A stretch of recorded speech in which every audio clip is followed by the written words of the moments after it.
guys! Welcome back to my channel. It's me, Monrina.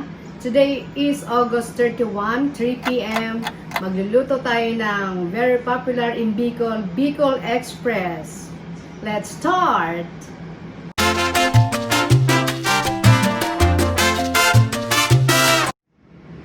Ito ang ating mga ingredients. Siyempre, itong karning baboy. And may bawang, luya, sibuyas, patis, salt, cubes, and pepper. Siyempre, hindi mawawala ang sili, labuyo. Mga nasa 20 piraso to. And green pepper.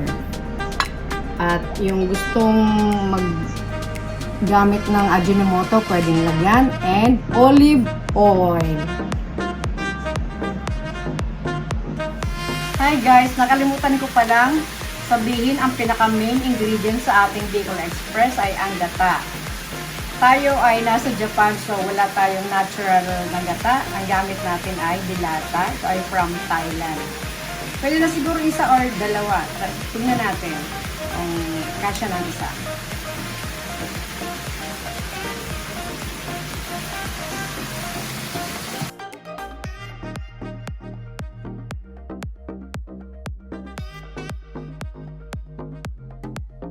Start na tayo sa ating Bicol Express. Una natin ang apoy. Lagyan na natin ng olive oil.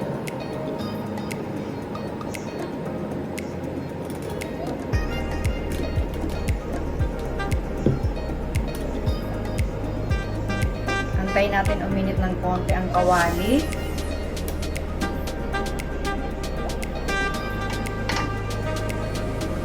At pag mainit na ay ilalagay natin ang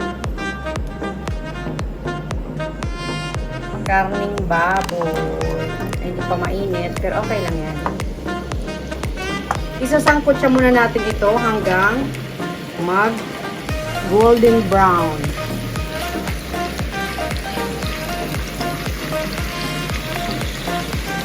Pwede na rin siyang lagyan ng asin.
Tanggalan natin ng mantika at masyadong marami.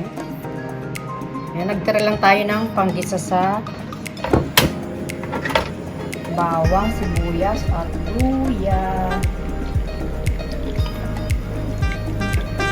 Unahin natin ng sibuyas. And luya.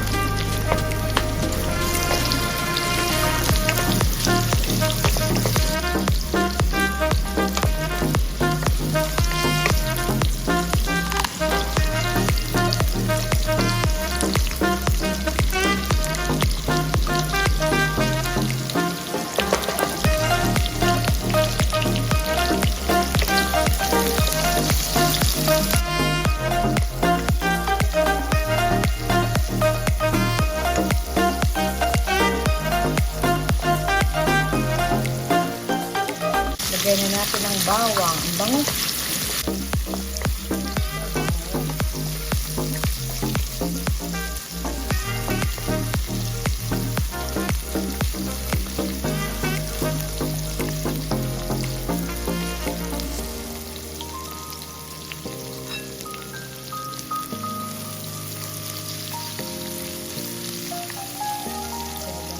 Ang sili. Yan talaga ang Bicolano, oh. Benting sili yan.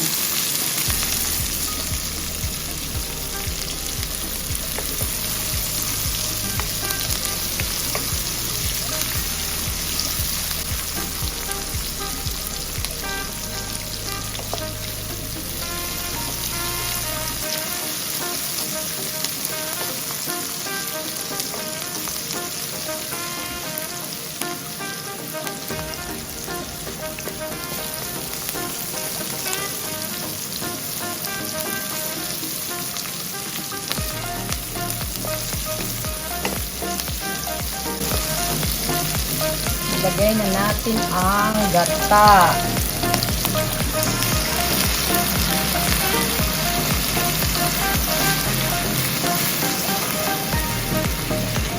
Ilagay natin ang asin.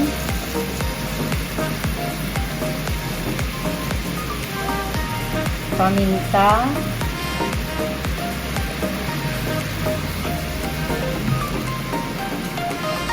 Konting patis.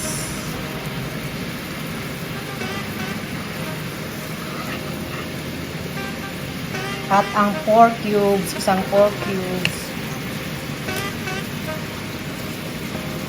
Hayaan natin kumulo ang gata.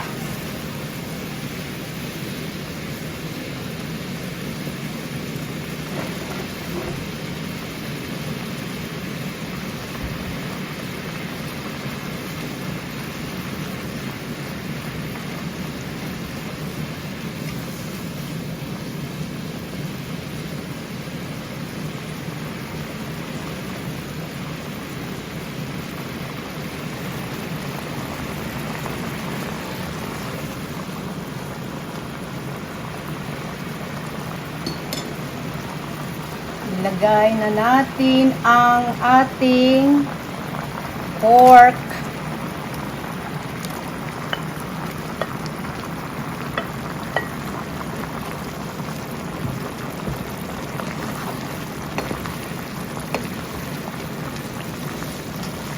Tahiya natin, lumambot. Takpan natin.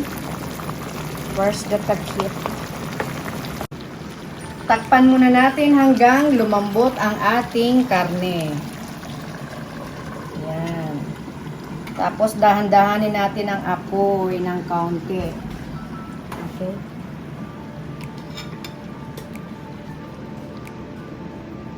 Habang pinapalambot natin guys ang ating karne, dahan-dahan lang. Yan ang sekreto sa pagluluto. Huwag mamadaliin. Habang pinapalambot natin, ako ay nanginginain muna ng ice cream. Haagen-Dazs strawberry flavor. Pati yung cameraman, anong naga-ice drop.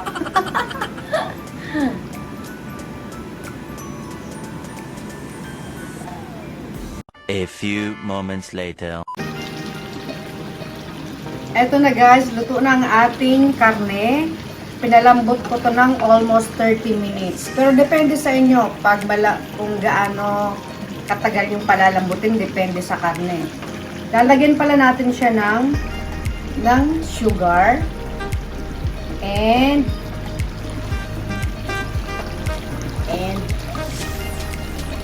suka. Pag nilagyan yung suka, huwag nyo munang hahaluin.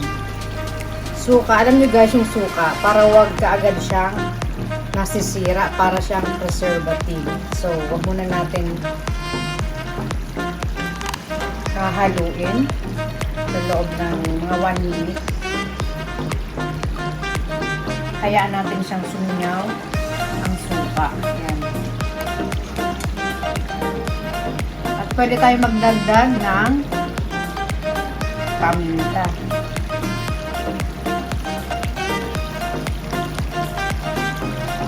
At maglagay tayo ng konting Ajinomoto. Yung iba ay ng Ajinomoto. Ako naglalagay ako ng konti na.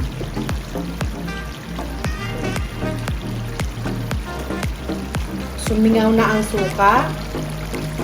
Pwede natin haluin.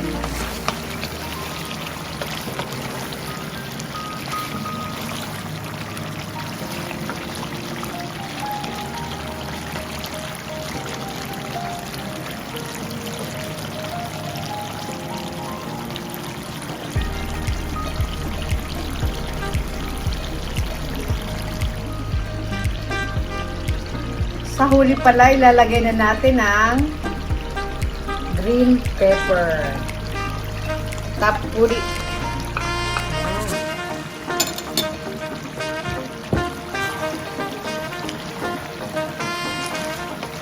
Ito ang Bicol Express na tunay. Ginataang sili na may sahog na karne. Ganyan kami sa Bicol. Ang bango.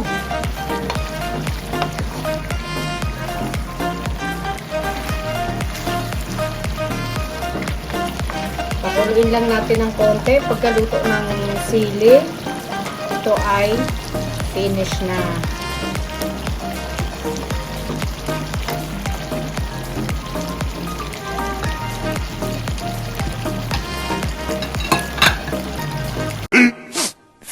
Minutes later. Paki-like na lang po ang aming official page sa Facebook, Monrina's Kitchen. Like and order, please. So guys, tapos na ang ating Bicol Express. Papatayin ko na ang kalan. At titikman na natin ang ating finished product. Wow.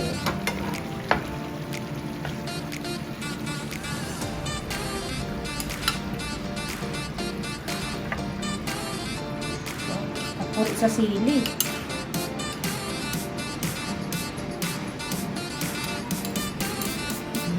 Yummy, yummy.